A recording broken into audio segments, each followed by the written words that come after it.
Testing 1, 2, 3. Hey, I just wanted to make this quick short video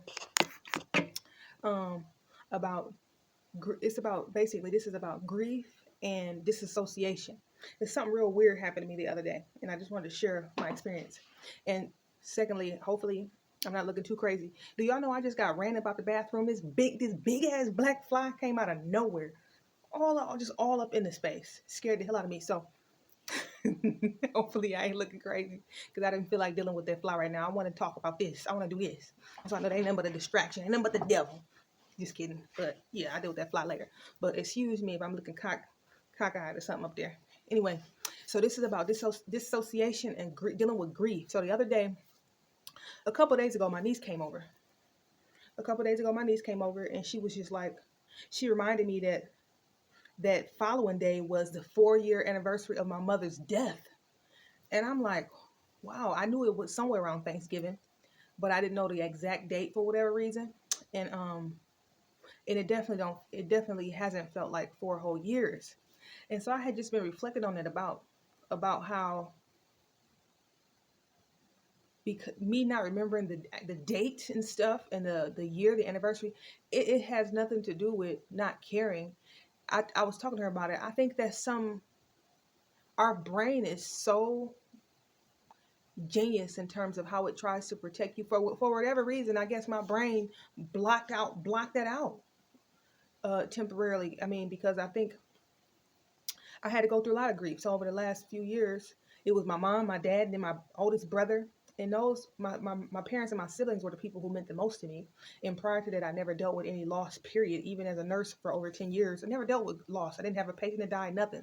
And so to get hit, boom, boom, boom, times 3 like that with the people who meant the most to me, I guess my brain and God had some way of shutting me down or something, and making me disassociate just to protect me, so I won't be in a perpetual state of grief and ruminating, survivor's remorse, survivor's guilt, and all that, wishing I could have did something to prevent anything that happened to any of them. I guess God and my brain made me dissociate just to protect me, so that I can have a smoother ride with grieving and releasing and healing the feelings that bubble up, like abandonment and all that. When people like that, especially significant people, like your parents pass away, if you have any unresolved issues about surrounding abandonment and worthiness or unlovableness or something, that stuff bubble up to the surface. And so thankfully, fortunately, I've been able to work through all those type of thoughts and ideas and sadness and grief. I've been able to work through the 5 stages of grief. But specifically, I'm just sharing this because for whatever reason, with my mom, my dad, and my brother, I've dissociated and blocked out the actual date of when they passed away. I don't know what that's about, but I don't feel bad. And I just wanted to share this just in case any of y'all ever deal with that, a disassociation. That's a real phenomenon. And I mean, I'm a sane person, an intelligent person, a focused person, a good person. And so this don't got nothing to do with you. If anybody ever try to down you or say, oh, you must never care. No, don't let them lie to you like that. Sometimes your brain will kick in and protect you from yourself. And so I just wanted to share my thoughts on that, because that was just real interesting. I said, wow, I don't even remember those dates. But I'm grateful that I haven't been ruminating and stuck in the past on those dates and reminiscing and grieving, because it would definitely put a halt to me moving forward, or carrying on, because that death is a part of life. And they're all in my heart, and that's all that matters. And because of their death, I've been blessed with a lot of extreme, just beneficial insights about life and what I need to do differently, and places where I can grow and things like that.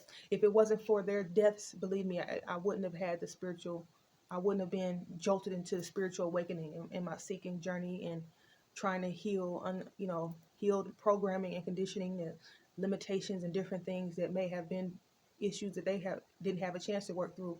Their departure blessed me with the gift of introspecting, reflecting, seeking higher truth. And so it was a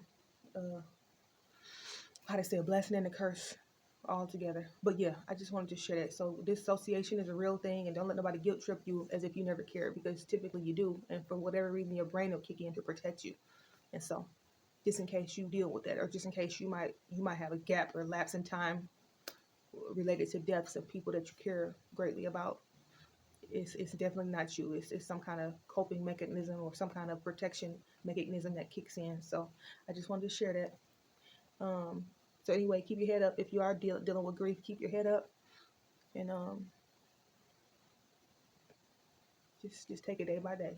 It does get better. It does get better. So okay. Good night. Good night. Love you. Bye.